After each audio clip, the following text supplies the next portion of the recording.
Well, Pawnpanga locals in Victoria's high country are definitely on edge this morning. The community plunged into lockdown after a rogue gunman allegedly opened fire on police. Manager of Mount Buffalo Caravan Park, Emily White, along with her parents and owners of the park, Andrea and Glenn Seed, join us live now. Guys, thanks for your time this morning. Emily, let's start with you. So this shooting, we understand, happened about 150 metres from your property. Can you take us back to what it was like in that moment? It was a really, really surreal feeling. I think, having the police come through and telling us to get indoors and lock all of our cars and, yeah, really, really stay put. It was very surreal at first, and then everything started to kind of follow. And, yeah, it was a really, really terrifying day yesterday. Did you hear or see anything at the time? How did the information get through to you or the extent of what had happened 150 metres away? Probably Glenn would be able to answer this because he was on his way back from Wangaratta. Yeah, you go ahead, Glenn. I was actually, coming back, and all of a sudden I've seen, probably a dozen police cars come through Myrtleford at 100 miles an hour, and I thought, what's going on? And as I got closer to sort of home here, I see a police car at the roundabout, and I thought something's going on. And we own the caravan park next door as well, and I went for a quick drive up there, and sure enough, they were starting to block the road off there, so didn't know what was going on. We hadn't been told what was going on, and then I spoke to the police, and they said, just start locking down, there's a gunman on the loose. And we went, right, well, that's interesting. And had to, all staff had to be inside, all cars, everything, all our machinery locked down.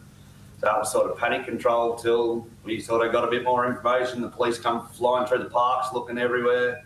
So it was really nobody had any idea what was going on. It's at this stage, and so yeah, it's been pretty hard. It's one thing to have such, a grand police presence, right? But then to learn that 2 officers were killed. Andrea, how did that news sink in?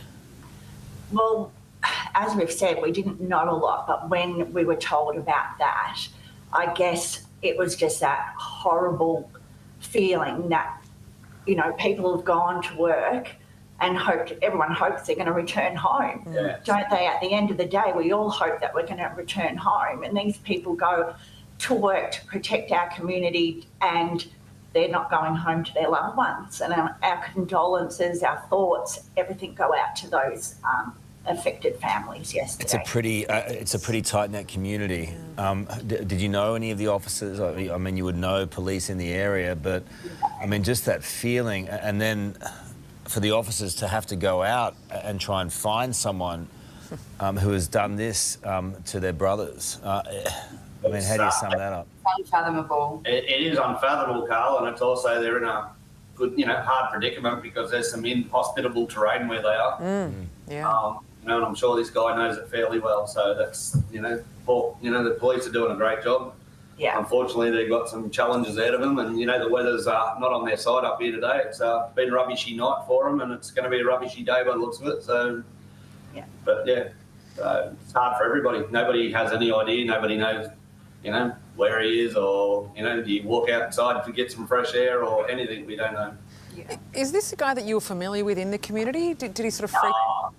No. I know of him. I've met him and I've seen him around town, but never had much to do with him. But we do know him, and it's only where it happened is about 700 metres up the road from our parks.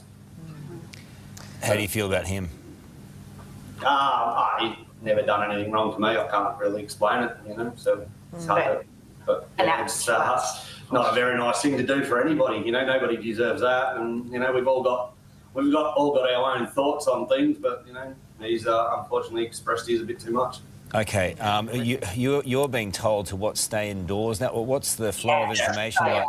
What's your day-to-day life going to be for the next little bit? What are they telling you?